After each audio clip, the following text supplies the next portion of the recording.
mark. That was our final verbal time check for The Line of Fire with Dr. Michael Brown. We'll have a long tone at 10 seconds before, followed by a short one at 5 seconds. Have a great afternoon, everybody.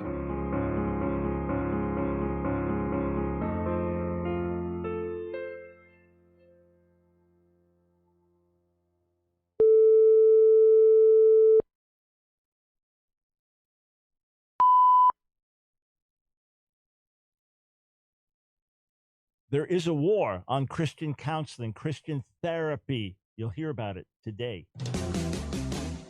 It's time for The Line of Fire with your host, activist, author, international speaker, and theologian, Dr. Michael Brown, your voice of moral, cultural, and spiritual revolution. Michael Brown is the director of the Coalition of Conscience and president of Fire School of Ministry. Get into The Line of Fire now by calling 866-34-TRUTH. That's 866-34-TRUTH. Here again is Dr. Michael Brown. Thanks for joining us, friends, on The Line of Fire. Michael Brown, delighted to be with you. Phone lines are open. 866-34-TRUTH, 866-348-7884. If you are among the many internet critics that like to post comments disagreeing with just about everything that I say or don't say, give me a call. Love to talk with you. 866-34-TRUTH. If you have a question of any kind that you'd like to ask, I'll get to some generic calls as well. Then at the bottom of the hour, a very important interview with Christopher Doyle. His new book, I actually wrote the foreword to it, The War on Psychotherapy, When Sexual Politics, Gender Ideology, and Mental Health Collide. It's going to be an eye-opener. It's really going to be an eye-opener. So I encourage you to let your friends know about that. That will start at the bottom of the hour. All right. So much going on in the world, all around us. Elections in Europe. What's going to happen with the European Union? Which direction is Italy going? Which direction is England going? Which direction is Austria going? In Israel, will Prime Minister Netanyahu be able to form a coalition, form a new government, or not? In India, very, very strong national victory for the militant Hindu, anti-Christian BJP, the BJ party, and therefore a strong mandate for the anti-Christian Prime Minister Modi. At the same time, Andhra Pradesh, the state that I go to every year since 1993, where my dear friend Yesu Padam is based, they've had an overwhelmingly strong Christian vote there. Overwhelmingly. For their state Congress and for their state leader, strong Christian man. So that's quite remarkable. These are things happening in the world around us. There's never a dull moment in U.S. politics in which way things will go. But as many different subjects as we could talk about today, I want to focus on a subject that ties in with the interview we'll be doing, that ties in with the challenges we have living out our faith here in America. I want to make this perfectly clear. I'm not a victim. I don't feel sorry for myself. I don't feel sorry for other believers in America. I don't feel sorry for other believers, even in other parts of the world, who are suffering, knowing that ultimately those who suffer the most for the gospel in this world will be most richly rewarded in the world to come, knowing that ultimately the ones to be pitied are not the ones being persecuted for their faith, but the ones doing the persecuting. Now, look, there's real hardship being experienced, horrific suffering. Yesu Padam, my friend, was just in Sri Lanka, meeting with leaders, pastors who were involved, whose church buildings were bombed, meeting with families, going to the hospitals, seeing the wounded. There are about 50 orphans now that, as a result of the bombings, 50 kids without parents, without homes, and churches now working together, ministries working together to support them, to meet their needs. I don't want to minimize the suffering that's going on around the world, but let's use that and say we're not suffering here in America comparatively. All right. When I sound the alarm, when I raise my voice, it's not because I feel bad for myself and it's a pity party and poor us. No, if I am going to feel bad for other believers. It'll be in a country like Sri Lanka, where people were blown up alive and severely injured and will suffer life injuries, and kids without parents. And yeah, if I'm going to feel bad for them, I will. Even there, though, I know God's grace will help, and there'll be great reward in the world to come, and great grace poured out here and now. But certainly in America, I am not walking around, my head down, discouraged. No. I live in the victory of Jesus every day. I live in the celebration of the resurrection every day. I live with the reality that Jesus is Lord and that one day he will establish his kingdom here on the earth. I live with that reality all the time. I feel bad for the mockers. I feel bad for the militant atheists. I feel bad for those on the radical left. I feel bad for those who oppose the faith. I do. I feel bad for them. When I sound the alarm, when I give a warning, it's not poor us. It's simply wake up. It's simply to say, this is what's going on. This is reality. 866-34-TRUTH is the number to call. Now, I've said for years, going back to 2004, so 15 years now. Some of you listening are barely 15 years old, and I'm glad to have you listening. Some of you are 20 years old, so when you were 5, I was saying this. Some of you are 30, when you were 15, I was saying this. Those who came out of the closet, I'm talking about radical, militant, pro-homosexual activists, those who came out of the closet want to put us in the closet. I began saying that in 2004. I've been mocked for it, ridiculed for it, until a few years back when the tide turned, people on the left began to say, bigots like you belong in the closet. Now, please hear me. What I'm talking about is the silencing of opposing views. What I'm talking about is if you differ with gay activism, if you hold to a biblical stance on marriage and family, if you believe that people can change and be set free from same-sex attraction or from gender identity confusion, if you hold to these things, there is a concerted effort to silence our viewpoints, to marginalize us, to put us in a closet, to intimidate us with fear or with shame or whatever.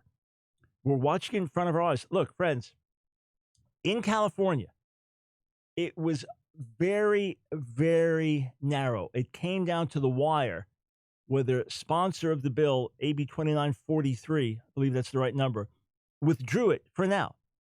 But this is a bill that in the state of California would have made it illegal for anyone of any age. We're not just talking minors. Minors have already been discriminated against, and we'll pick that up with Christopher Doyle at the bottom of the hour.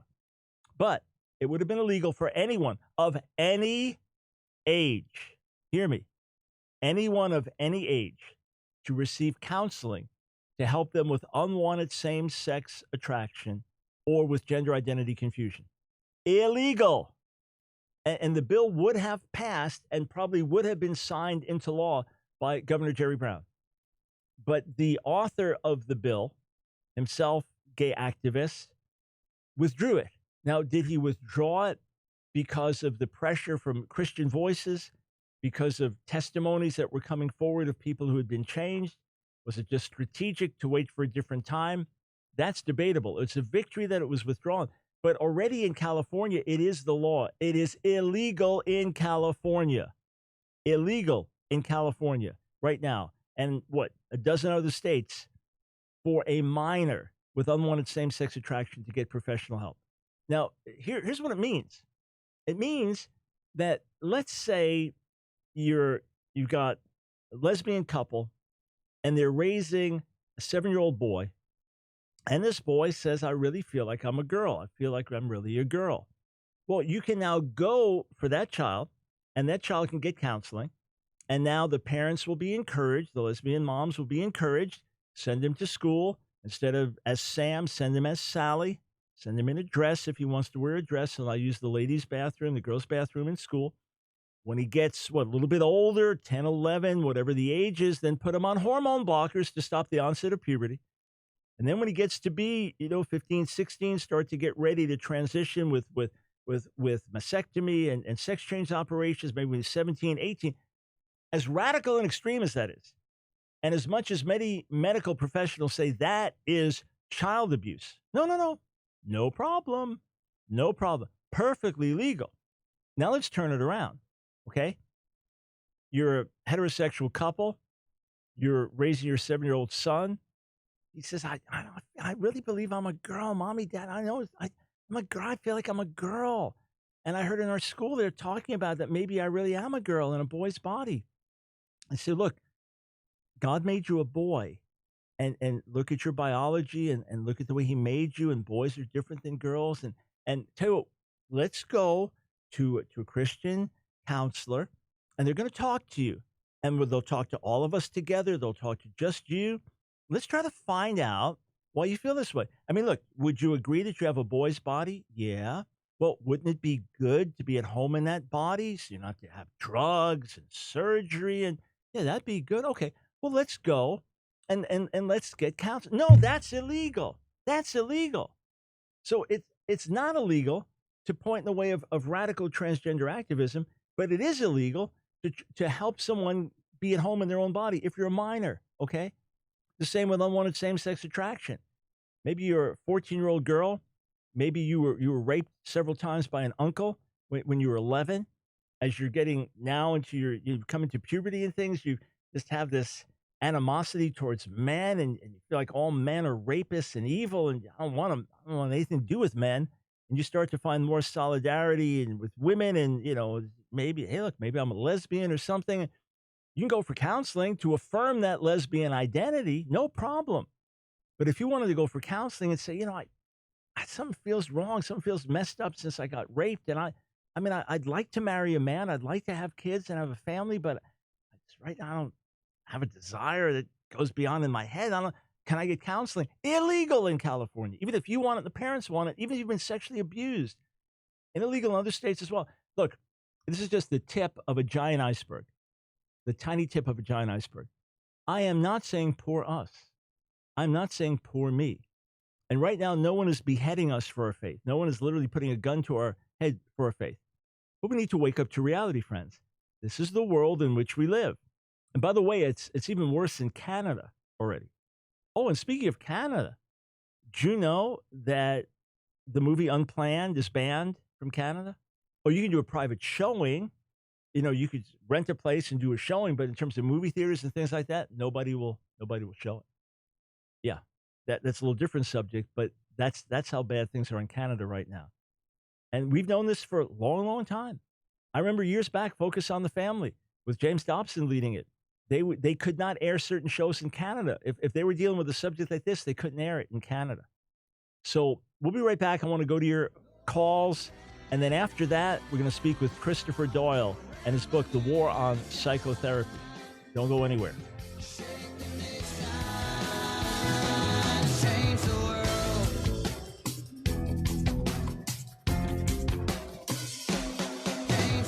Thanks so much for tuning into the broadcast. I want to give you my personal invitation to join me over at the Ask Dr. Brown website. Do you ever feel like your head is spinning? So much stuff going on in the world. It seems like the whole world's going crazy.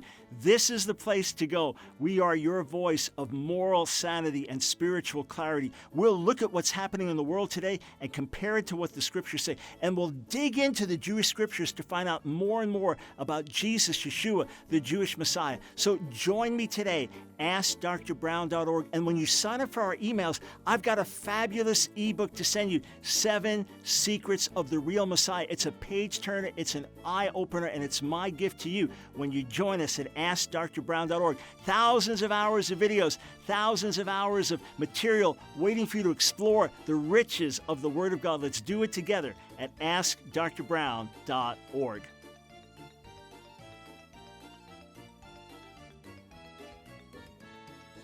Hey friends, I've got some very exciting news for you. After many years of prayer, God has opened up an amazing door for us to do Jewish outreach on the radio every Wednesday night, blanketing New York City on WMCA 570 AM. It gives us the ability literally to reach 2 million Jewish people every single week. New York City, what better place to be? Wednesday nights, 9 to 10 p.m. It is the Real Messiah broadcast, a live call-in show blanketing New York just to reach Jewish people with the gospel. Would you pray with us? Would you tell your Jewish friends in New York to tune in, listen in, grow, learn as well, and then stand with us financially? Paul says the gospel is to the Jew first and also to the Gentile. Here's a great way for you to partner with us in reaching Jewish people with the good news. Go to our website right now, askdrbrown.org, askdrbrown.org, and click on donate. Thank you. For a better. Oh God of burning, cleansing flame, send the fire. It's The Line of Fire with your host, Dr. Michael Brown, your voice of moral, cultural, and spiritual revolution. Here again is Dr. Michael Brown. Yes, as I'm talking about these very issues, those who came out of the closet want to put us in the closet. Here's a headline sent to me: Virginia teacher fired for not using students' preferred pronoun. This is someone who, because of Christian faith, I could not in good conscience, based on my Christian faith, call a girl a boy, and got fired. 866-34-TRUTH. Before we go to the phones, and we're just opening the phones for any random question. It's not random to you, but random on our end. Any random question before I speak with Chris Doyle at the bottom of the hour. Before we go to the phones, special announcement. We have a birthday boy in the studio today. That's right, Kai, our expert media man, audio, video. Yeah, a dear friend of Caleb that was taken from us so suddenly last Christmas. Kai is with us just about full time now, and it is his birthday. So Kai, just put up on the screen your age here so we can celebrate that. Let's see, 21 years old. Well, I feel like 21, 64, I feel like 21. So congratulations, Kai. You're a tremendous blessing here. Great servant heart and helping us take the vision forward in so many ways. We're blessed to have you here, buddy. And just wanted to say that I would sing, I would sing to you, but that would spoil the whole birthday party if I sang. Okay, 866-3, yeah, do it off the air. Okay. Here we go, 866-34-TRUTH. We go to Ricky in Connecticut. Welcome to the Line of Fire. Hi, Dr. Brown. How are you doing today? Very well, thank you, sir. Yeah, man. I wanna say thank you so much for your work. I don't mean to keep you long. I want to run some quick questions by you. Yes. So, I'm very interested in the divinity of Jesus and the messiahship of Jesus. Mm-hmm. Right? And as I study it, it seems in the Old Testament he's presented as this priestly king, as more so as a political figure. And he comes in, and the Sadducees, the Pharisees, the followers, they say this isn't the Messiah that we, were told was coming. Some people also say that for the 18 or 14 years of Jesus' life, that's not documented, that he went to Tibet, and that he brought in these Hinduist, Buddhist philosophies that he also interrogated. So there's that distinction. Then there's this other concept of why is it that when Jesus comes to the first century Palestine, they're expecting a certain type of Messiah, a political figure, one that brings peace, but he makes it clear that that's not him. That's not what he came to do. And I'll stop there. Yeah, so great questions, Ricky. Let me answer them in a little different order than you presented them. As far as the so-called hidden years, or from ages 12 to 30, which are unaccounted for in the Gospels, there is not a stitch of historical evidence, zero, that Jesus went to Tibet, that Jesus went to India, that Jesus went anywhere else. Some Talmudic traditions, if they are speaking about this same Jesus, claim that he went to Egypt and then he learned sorcery there and things like that. It's all 100% myth. There is no evidence. There's not a stitch of historical evidence, nor is there anything in his teachings or in his ministry that backs that at all. There's a complete absence of any Hindu teachings or teachings of sorcery or idolatry in any of his message whatsoever. So that's simply myth by critics of Jesus, or by those who want to make him into someone that he isn't. That's the first thing. The second thing is, there were different messianic expectations in the first century. I shot a note to Ben Shapiro. He did a great interview with William Lane Craig, But I differed with Ben when he thought. said there's Yeah. always been one view of the Messiah in Judaism, and that's a political view. No, it gets codified like that ultimately, and becomes especially clear by the time you get to Maimonides in the 12th century, when he lays these things out. But you did have different messianic expectations in the first century. You had in the Dead Sea Scrolls, Mishichei Aharon v'Yisrael, the messiahs, plural, of Aaron and Israel. So one priestly, one royal. You had a prophetic figure that was associated with the Messiah as well. The teacher of righteousness in the Dead Sea Scrolls played a role as a messianic type figure. So you may have had a predominant view of a political Messiah, or you could say a royal Messiah. And that is absolutely part of Jesus' mission. And there's no question that when he returns, he fulfills those passages like Isaiah 11, etc., and establishes his kingdom on the earth. We look forward to that. What many Jews are expecting the Messiah to do when he's revealed is what we expect the Messiah to do when he returns. That being said, God in his wisdom hid certain things in his word so that there would not be an attempt to manufacture a Messiah or to make false claims about a Messiah. And let's also remember that the prophets were regularly persecuted by the people of Israel, that there are Jewish traditions that say all the prophets were persecuted, that Moses receives the law on Mount Sinai, and days later, the Israelites are worshiping a golden calf. In other words, we have a history in Israel of rebellion, of rejecting the law, rejecting the prophets. It should be no surprise that as a nation, we rejected the Messiah when he came. But that being said, God in his wisdom did things in such a way that once it happened, our eyes could now be open, and there it is, clear as day. In other words, it's not like we have to manufacture a suffering Messiah from the Old Testament. It's not like we have to manufacture vicarious substitutionary atonement from the Old Testament. It's not like we have to manufacture death and resurrection of the Messiah in the Old Testament. It's there. It just wasn't clearly seen in advance. Now, there are some scholars who do believe, both Jewish and Christian, that there were clear traditions of a suffering and even dying Messiah, or even dying and resurrected Messiah before Jesus came. But that's hard to support. Some scholars argue for it to this day. If so, it would have certainly been a minority view. So the things are there, but in the wisdom of God, somewhat hidden until Jesus does die, rise from the dead. And now that it's happened, and we didn't try to manufacture or make it happen, now we can see it clearly. By the way, Ricky, I don't know if you've ever seen this illustration of, you look at a picture, what are you looking at? It's the face of an old man. Keep looking. It's the face of an old man. Keep looking. It's a beautiful young woman. And now you can't see the old man, but it's the same picture. The same thing with reading the Hebrew Bible, and I don't see any suffering Messiah. I don't see anything. And then how did I miss it? It's so clear. It's laid out like this. Hey, Ricky, maybe we can continue this discussion and flesh it out a little bit more on one of our Thoroughly Jewish Thursdays. But thank you for the call. 866-34-TRUTH. Let's go to Josh in California. Welcome to the Line of Fire. How you doing, Dr. Brown? I really appreciate your ministry. Thank you, sir.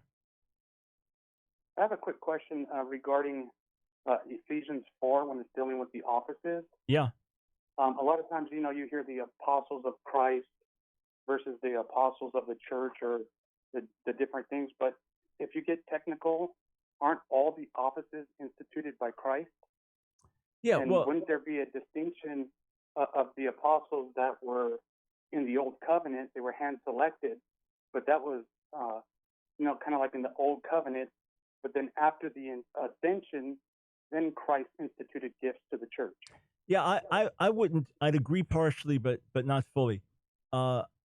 Number one, I don't look at the apostles being set aside under the Old Covenant, because the New Covenant, it says, for example, in Luke's the 16th chapter, that the law and prophets were preached until John. Since then, the good news is preached, and everyone is pressing into it. So the New Covenant is inaugurated with the ministry of Jesus and is then sealed with his death.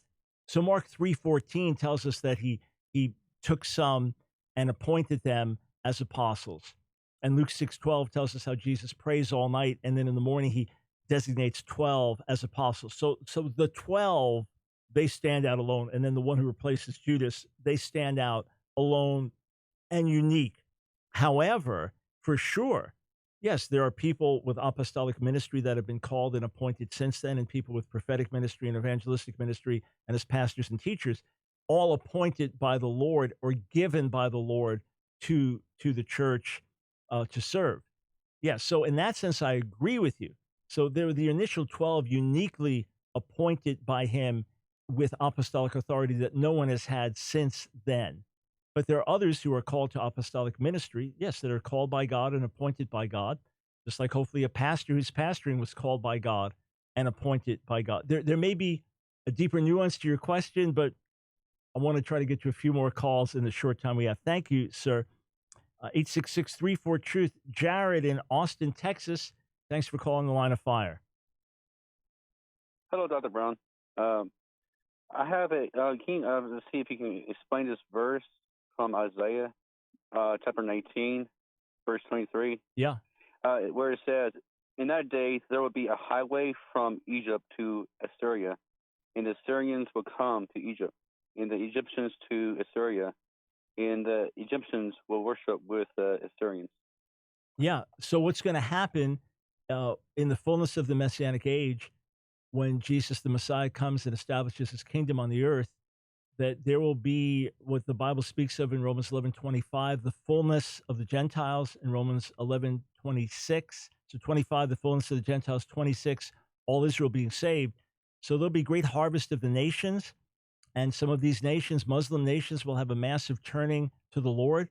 And the nation of Israel as a nation will turn to the Lord. And here Egypt, Assyria, and Israel, in the past arch enemies at war with one another, but both oppressive to Israel, will now worship the Lord together. That there will be, as in the millennial kingdom, this extraordinary thing that happens, that the nation of Egypt, there'll be national turning, and Assyria, national turning. So those that survive of the nations that attack Jerusalem will enter the millennial kingdom. This will be part of it, with an amazing situation where Israel will be the third among these as they all worship the God of Israel. It will literally happen, literally. Thank you.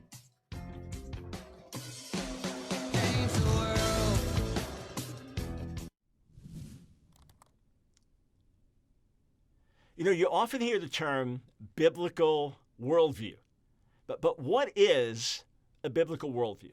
Okay, a worldview is how we look at the world, how we look at moral, cultural issues, how we look at life, okay? If we were animals, we don't have a worldview. We're surviving, and some animals eat other animals, and other animals run from other animals, and you don't have a worldview, but we have a worldview. We put value on things. We believe things are right and wrong, and our worldview is based on the Bible being true. Our worldview is based on God creating us in his image, there being right and wrong in his sight, there being absolute moral value. So to have a biblical worldview is to look at the world, to look at culture, to look at family, to look at relationships, to look at decisions we make through the lens of Scripture and through the perspective that we will give account to God and that we live and walk with God here in this world. Now, Paul says something very interesting in 2 Corinthians chapter 5. He's talking about the life he once lived, how he once looked at people. Now that he meets Jesus, look at what he says, 2 Corinthians chapter 5, verse 16. He said, "From now on, though, having come to know Jesus and being born from above, therefore we regard no one according to the flesh," meaning just on a human level. "Even though we once regarded Christ according to the flesh, we regard him thus no longer." So in other words, he's saying, I once looked at Jesus just in natural terms and didn't realize who he was and completely misjudged him. So if I meet someone, whether it's the President of the United States or a beggar on the street, that's someone created in the image of God who needs Jesus. If I look at some Hollywood celebrity, that's like, oh, can I have your I want to have your autograph. No, rather, how can I lead you to really know the Lord? Because you're a person like everybody else. I'm going to have a different perspective on people, a different perspective on this world, a different perspective on life in the womb, a different perspective on right and wrong. And here's what's interesting. a massive, overwhelming percentage of millennials, I mean, the vast majority, according to polls, do not have a biblical worldview. I mean, 98, 99% from what I've read don't have a biblical worldview. Why? Well, obviously, many have not been nurtured in it through their parents, okay?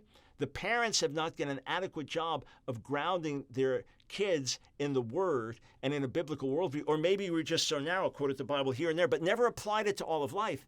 And they haven't had that encounter with Jesus that Paul had. I don't mean on the same level, but that same recognition of not looking at things through natural eyes. Many have a heart for justice and want to see good, but they don't get the larger perspective, God's perspective, because of which their worldview is limited. Through an encounter with the Lord and His Word, will have a biblical worldview. It's The Line of Fire with your host, Dr. Michael Brown. Get into the Line of Fire now by calling 866-34-TRUTH. Here again is Dr. Michael Brown. Friends, it's an all-out war.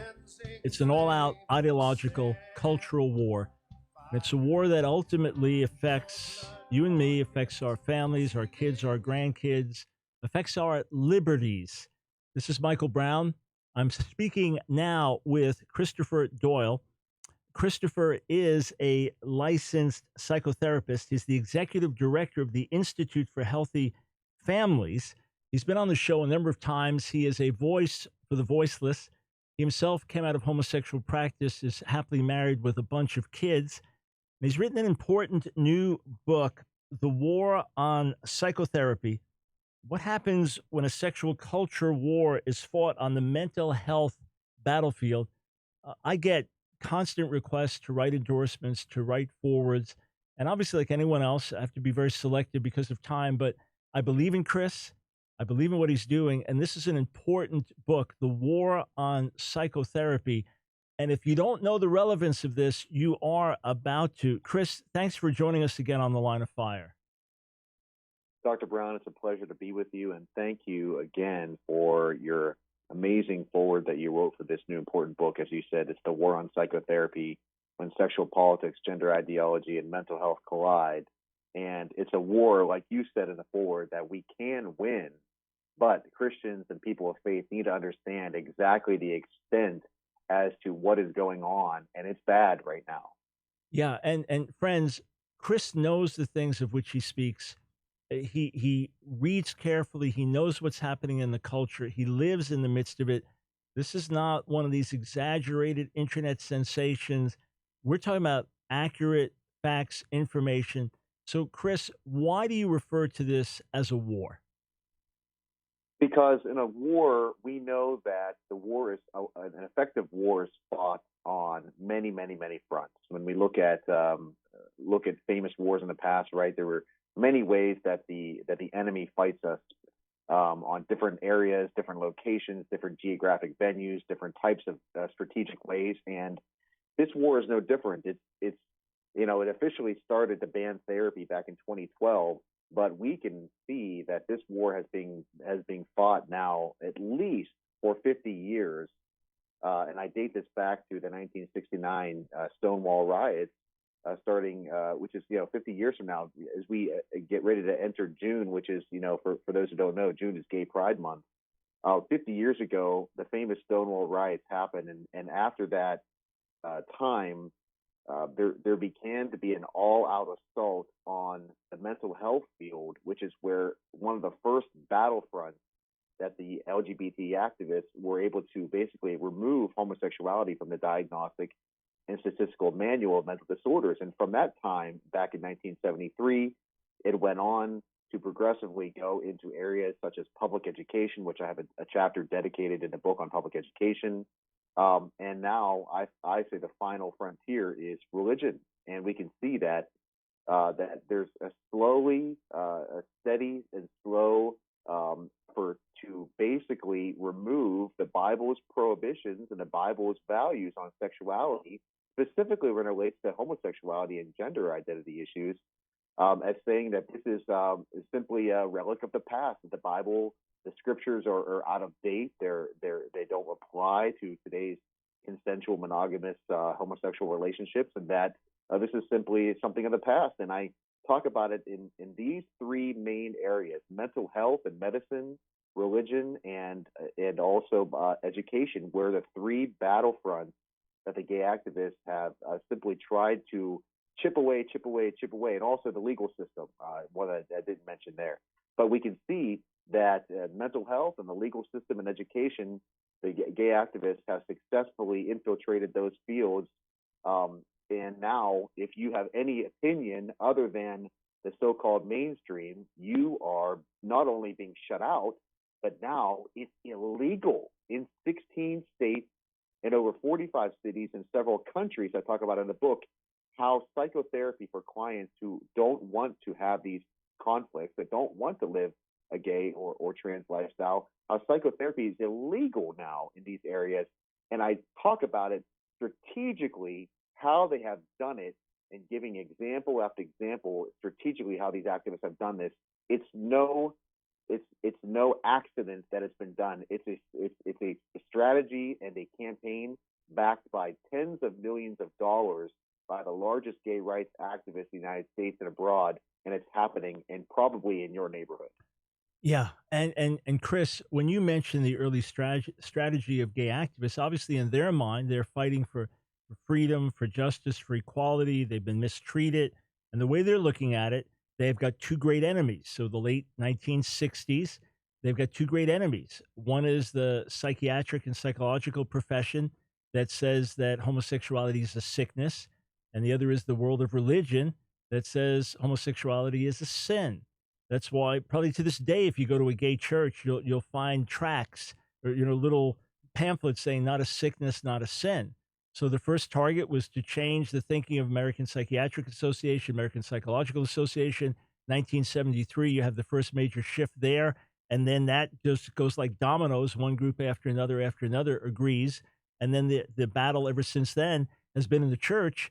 And it's never been a matter of tolerance. It's been a matter of changing views to now embrace and even celebrate homosexuality, and to say that even the possibility of change cannot be entertained. So Chris, I would also add that it's not about facts either. In fact, in the introduction of the book, I quote Camille Paglia, who you probably know is a lesbian feminist from the University of the Arts in Philadelphia. And she says that we are now in a period of psychological stupidity where facts no longer matter. And this is what I realized, Dr. Brown, after lobbying heavily. And listen, my full-time work, as you know, is a psychotherapist. I have two practices. I'm also a therapist at Patrick Henry College, which is a conservative Christian school in Northern Virginia. I'm very, very busy with clients all week. But for several years, I actually dedicated, almost an entire day each week to go and lobby federally and then many times on the state and local level and talk to politicians about this problem. And this was back in 2013, 2014, when this problem just began. And what I realized after talking with many, many, many, unfortunately, conservative Republicans was that this was not a war about facts, that this is all about political correctness and all about feelings and ideology and culture. And that's why I say in the back of the book, it's a culture war being fought on a mental health battlefield. And unfortunately, the facts no longer matter. Yeah. And again, when we're talking about fighting on the mental health battlefield, that's not abstract. That's hurting people. That's people who are struggling, who are now being hurt more, who are being told, no, you cannot find a solution for your struggles and your pain unless you do it our way. So Chris, the argument that's commonly used, and you know that people have to manufacture information, like in New Jersey, to get things passed, create scenarios that are non-existent. But this is the argument that, quote, conversion therapy is like selling snake oil to a cancer patient, that it won't help them at all. You're giving them false hope, but you're probably worse, though, you're going to abuse them. Like shock treatment, or string them up by their toes and hang them to torture them to get the gay out of them. I'm exaggerating a little bit, but this is kind of what's being presented, and we've got to stop this abuse of the LGBT community and stop the horror of conversion therapy. So that's the current myth that is prevailing in Right. 14 states and 45 cities, as you mentioned in your book, The War on Psychotherapy. What's the reality? What are the facts? Well, like any good sensationalized story, there's always an element of truth in any lie.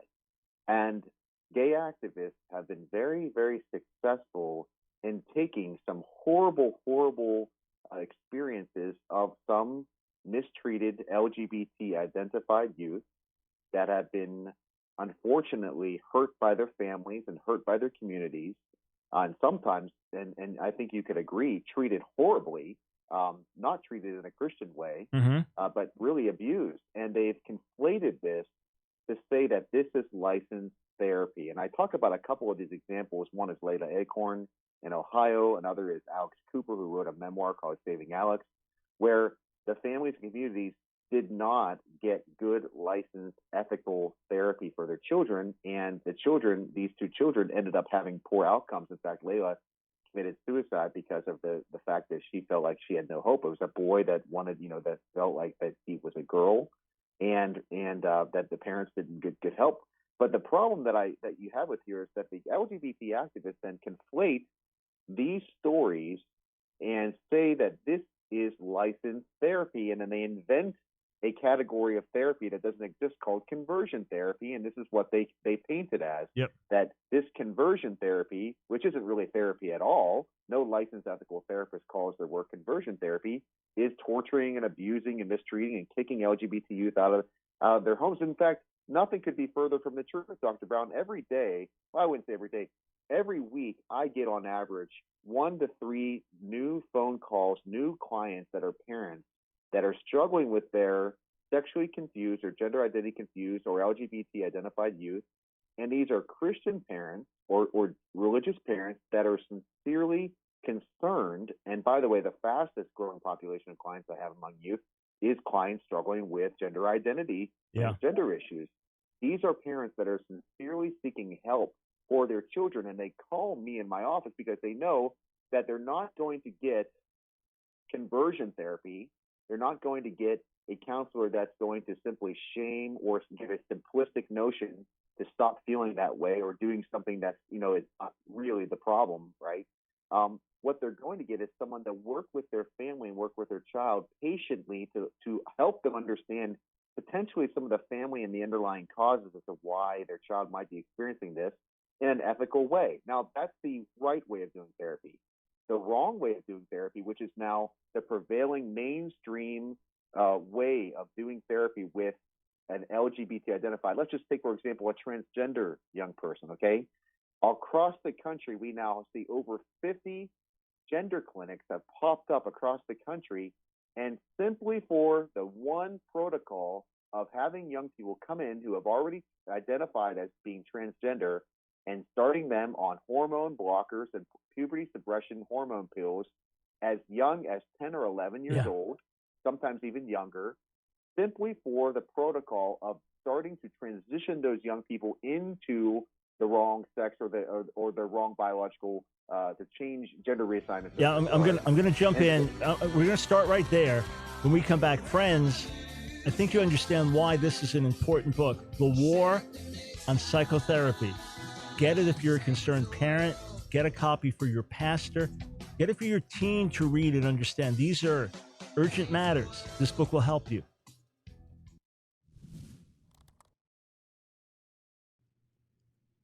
We talk about scriptures being the word of God. It's also clear they were written by human beings. That Paul tells Timothy, hey, please bring my cloak. It's going to be cold here in the winter when I'm in prison. And it's interesting that when Ezekiel says, thus saith the Lord, that his words come out different than when Isaiah says, thus saith the Lord, or Jeremiah says, thus saith the Lord. So how do we explain that? Is the Bible written by God or men? 2 Timothy 3:16. 2 Timothy 3:16 says this, all scripture is breathed out by God and profitable for teaching, for reproof, for correction, and for training in righteousness. All scripture is breathed out by God. How can it be breathed out by God and yet come in so many different human forms? Someone used this analogy once. When the light shines through a window, that the light on one side of the window is slightly different than on the other side. What if the light shined through colored glass? Now it's going to come out very different on the other side. But what if God, who made the light, also made the glass, so that through the multicolored panels on that glass window, that stained glass window, the light came out on the other side just the way he intended? So yes, of course, the Bible is full of humanity. It's full of human emotion. The Bible is full of human expression and human vocabulary and human distinctives from one culture to another. And yet it is breathed out by God so that we get the very word of God. Just what God wanted to communicate to us, we get in an absolutely inspired, infallible form. So yes, it is the word of God through men, but inspired by God, breathed out by God, so we can say the scriptures are the word of God. Dr. Michael Brown, your voice of moral, cultural, and spiritual revolution. Get into the line of fire now by calling 866-34-TRUTH. Here again is Dr. Michael Brown. I want to be totally honest with you, friends, as I always am. You know, we're on the front lines of addressing moral, cultural, spiritual issues every day of the week. And I was so thrilled to see that Chris Doyle, as a counselor himself, as a man who's come out of homosexual practice himself and found liberty and freedom in Jesus and liberty and freedom in sound, godly counseling principles. So glad that he took it on himself. He's actively speaking, actively addressing issues. Trust me, it's a lot easier to just retreat, to say, hey, I've got a good family, I've got a good practice, we'll just kind of care for ourselves. But no, he's put the time in to write this important book, The War on Psychotherapy. It's quite comprehensive, it's very readable, it's very well documented. And Chris, I just want to commend you for not getting off the front lines, because you know how wearying it can be. You get lied about every day. You get slandered. You never have a moment of peace in that regard, where you're not in the midst of some type of ideological conflict. Yet you've realized you've got to be a voice for the voiceless. If not you, then who else is going to do it? I don't know how, Dr. Michael Brown, that we as Christians can stay silent when we see the injustice and the lies of the enemy affecting our children.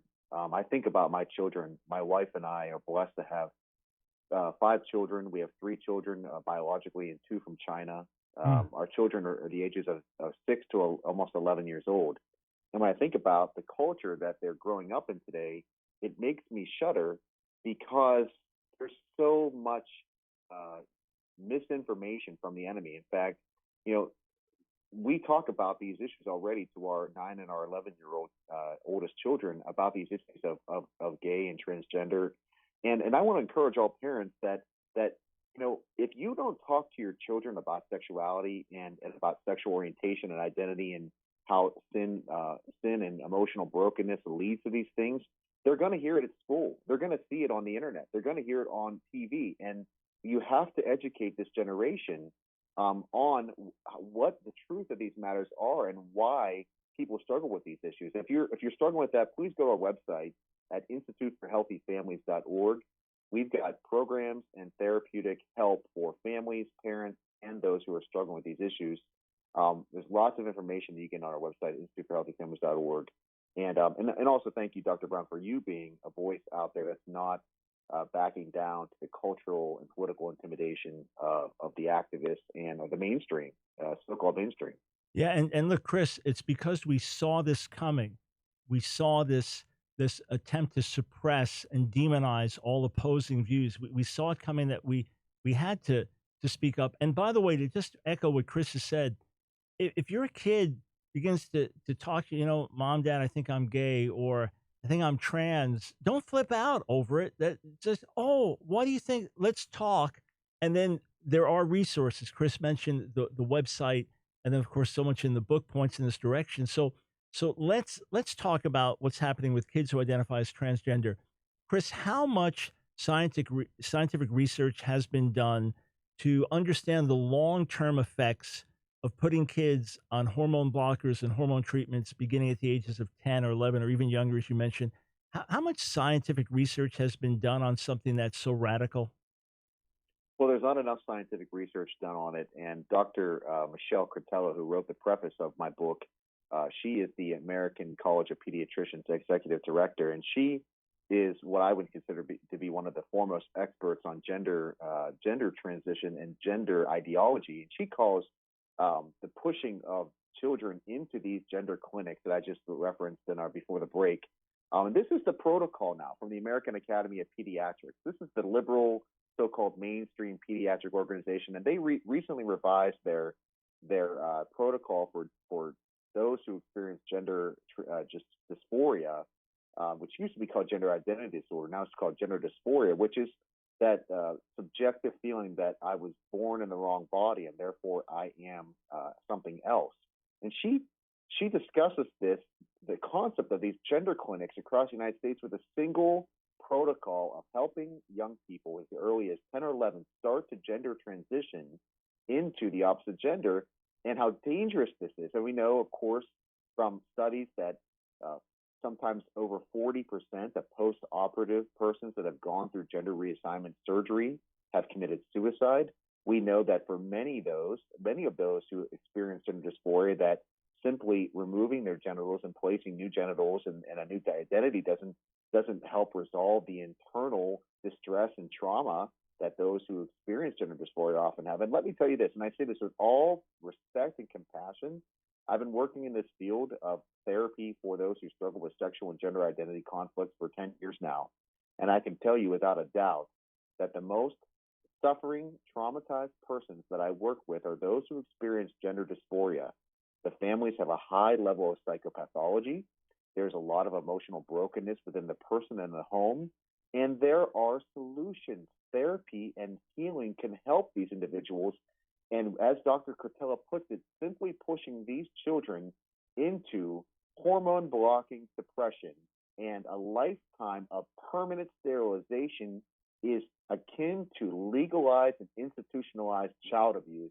And we cannot allow this to happen. We must say something for the sake of our children, not to allow this new ideology of gender to define our lives. There is two sexes, male and female. It says clearly in Genesis and in Matthew that God created the male and female. Yes, there is emotional brokenness and there's sin in the world, and we need to work that out.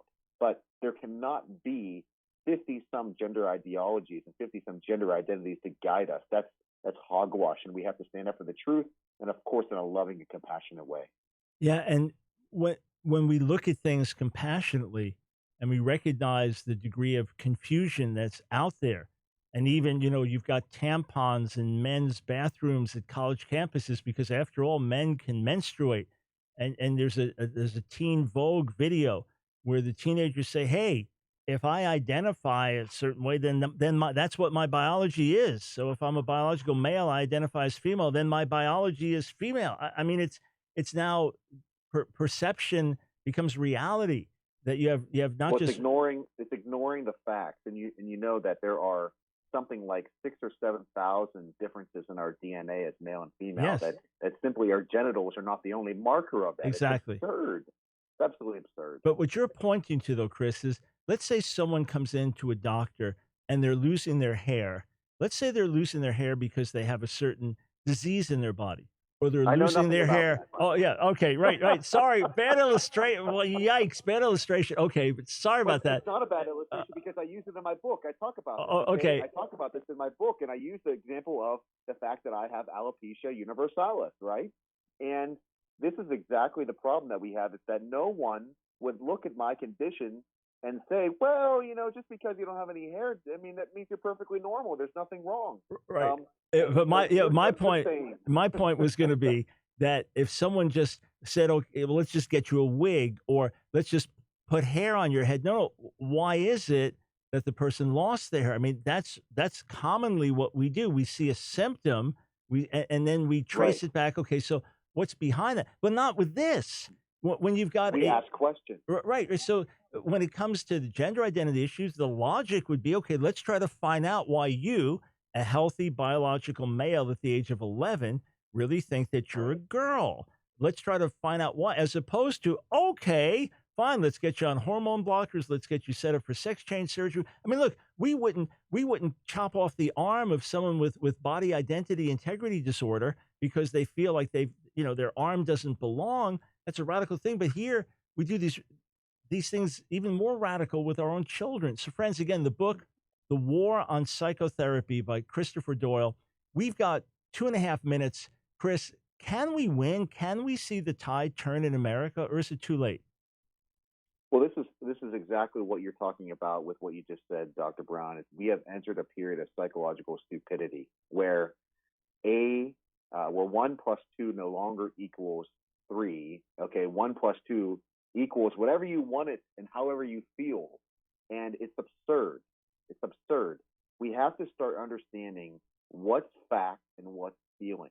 The feeling side of us has to be compassionate and loving and sensitive to those who are sincerely struggling with this. The fact side of us has to say, yes, and this is the objective truth, and we need to stick to the objective truth. However compassionate we can get to that, I totally believe it. We need to love people with where they're at and journey with them and not be judgmental. But I believe it is a war that we can be won. It's not only a spiritual war, it's primarily a spiritual war, but God has written the law in our hearts. And the law is starting to turn in our favor. And I talk about this in the book, in the chapter on the war in the courtroom. We see that last year, a very, very momentous Supreme Court decision where pro-life pregnancy centers were being forced by the state of California to offer free information on free and low-cost abortions. The state of California was trying to force these pro-life pregnancy centers to say this, offer these abortion services against their conscience. And the Supreme Court came down on a 5-4 decision and said, no, you cannot do this. This is a violation of free speech. And there's no such thing as California invented, the Ninth Circuit Court have invented, called professional speech. Speech is speech. Well, why is this important to these so-called conversion therapy bans we've been talking about? Well, all of the legal precedents thus far in upholding these so-called conversion therapy bans in the Ninth Circuit and in the Third Circuit Court of Appeals have been upheld because of this very concept of professional speech. Right. And now we are seeing the tide turning. Right. The tide is turning. Friends, I'm out of time. Go to Amazon.com, order your copy of The War on Psychotherapy by Christopher Doyle, and then post a review to share it with us. Chris, thanks for joining us in important work, and pray for Chris and his family. We appreciate it.